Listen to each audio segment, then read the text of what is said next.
Welcome to માશા edu world. નમસ્કાર. શું તમે પણ સરકારી ઓફિસના ધક્કા ખાઈને કંટાળી ગયા છો? કલાકો સુધી લાઈનોમાં ઊભા રહેવું અને એક નાના સરખા કામ માટે વારંવાર જવું? પણ હવે આ બધું ભૂતકાળ બનવા જઈ રહ્યું છે. કારણ કે ગુજરાત સરકાર એક એવી જબરજસ્ત ડિજિટલ ક્રાંતિ લાવી રહી છે જે સરકારી કામકાજની આખી રીત જ બદલી નાખશે.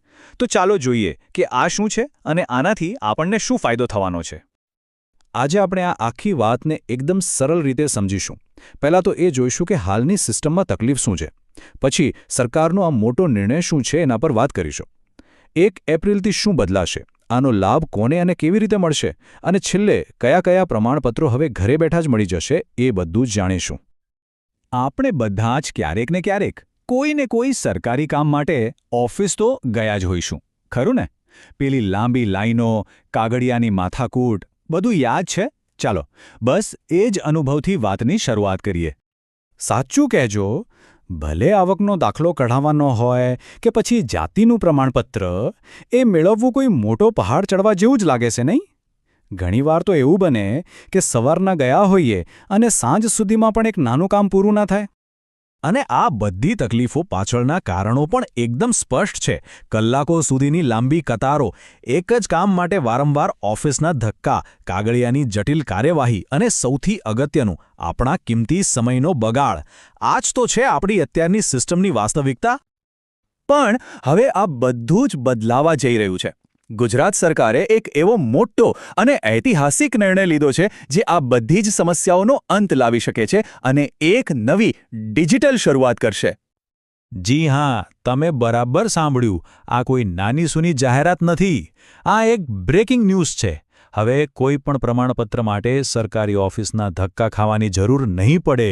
આ એક એવો નિર્ણય છે જે ખરેખર બધું જ બદલી નાખશે.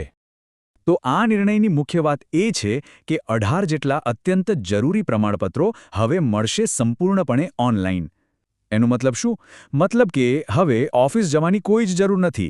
બધું જ કામ થશે ઘરે બેઠા તમારા કોમ્પ્યુટર કે મોબાઈલ પરથી. પણ સવાલ એ છે કે આ બધું ક્યારથી શરૂ થશે? તો જુઓ, અત્યારે જે જૂની સિસ્ટમ છે એ તો ચાલી જ રહી છે, પણ એક તારીખ ખાસ નોંધી લેજો: 1 એપ્રિલ 2026. બસ આ દિવસથી આ નવી સંપૂર્ણ ઓનલાઈન સિસ્ટમ શરૂ થઈ જશે. ઓકે, તો તારીખ તો આપણને ખબર પડી ગઈ. પણ 1 એપ્રિલ 2026થી ખરેખર બદલાશે શું? અને આ નવી ઓનલાઈન સિસ્ટમ કામ કેવી રીતે કરશે? ચાલો હવે એને થોડું ઊંડાણપૂર્વક સમજીએ. આ નવી સિસ્ટમનો જે સૌથી મોટો અને રસપ્રદ ફાયદો છે એ છે ફેસલેસ પ્રોસેસ. હવે ફેસલેસ એટલે શું? સાવ સરળ ભાષામાં કહું તો તમારે અરજી કરવા માટે કોઈ પણ અધિકારીને રૂબરૂ મળવાની જરૂર જ નથી.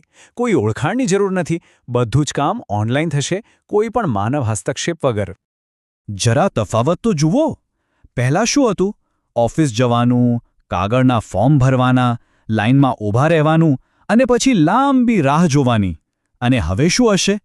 ઘરે બેઠા ઓનલાઈન અરજી, બધા ડોક્યુમેન્ટ્સ ડિજિટલ અને કામ એકદમ ઝડપથી. આને જ તો કહેવાય સાચો બદલાવ. એટલું જ નહીં, આખી પ્રક્રિયા પેપરલેસ પણ હશે.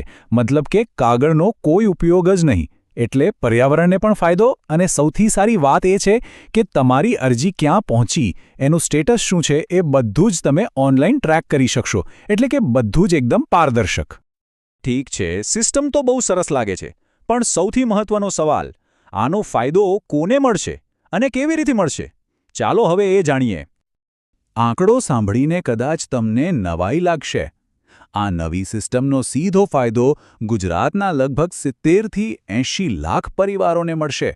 જી હા, 70થી 80 લાખ. તમે વિચારી શકો છો કે આ કેટલો મોટો આંકડો છે.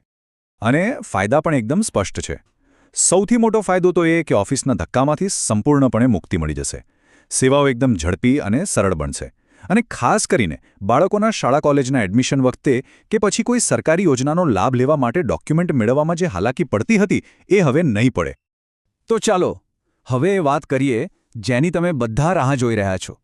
આખરે એ કયા 18 પ્રમાણપત્રો છે જે હવે સંપૂર્ણપણે ઓનલાઈન મળવાના છે? ચાલો એ આખી યાદી પર એક નજર નાખીએ. તો આ રહી એ સત્તાવાર યાદી. આમાં તમે જોઈ શકો છો આવકનો દાખલો, જાતિનું પ્રમાણપત્ર, નોન ક્રિમિલેયર, EWS સર્ટિફિકેટ, એટલું જ નહીં, રેશન કાર્ડ સંબંધિત સેવાઓ જેમ કે નામ ઉમેરવું, કમી કરવું કે પછી નવું કાર્ડ કઢાવવું, આ બધી જ અત્યંત મહત્વપૂર્ણ સેવાઓનો આમાં સમાવેશ થાય છે. તો ચાલો આખી વાતને ફટાફટ ફરીથી જોઈ લઈએ. ગુજરાતમાં સરકારી સેવાઓનું ભવિષ્ય હવે ડિજિટલ બનવા જઈ રહ્યું છે. 18 મુખ્ય પ્રમાણપત્રો સંપૂર્ણપણે ઓનલાઈન થશે. આનાથી 70થી 80 લાખ પરિવારોને સીધો લાભ મળશે. અને આ બધું ક્યારથી અમલમાં આવશે? તારીખ યાદ રાખજો, 1 એપ્રિલ 2026. અને અંતે એક સવાલ જે વિચારવા જેવો છે. શું તમને લાગે છે કે આ ડિજિટલ ક્રાંતિ ખરેખર સરકારી કામકાજને વધુ પારદર્શક, ઝડપી અને સામાન્ય નાગરિક માટે વધુ સરળ બનાવશે? આના વિશે જરૂર વિચારજો.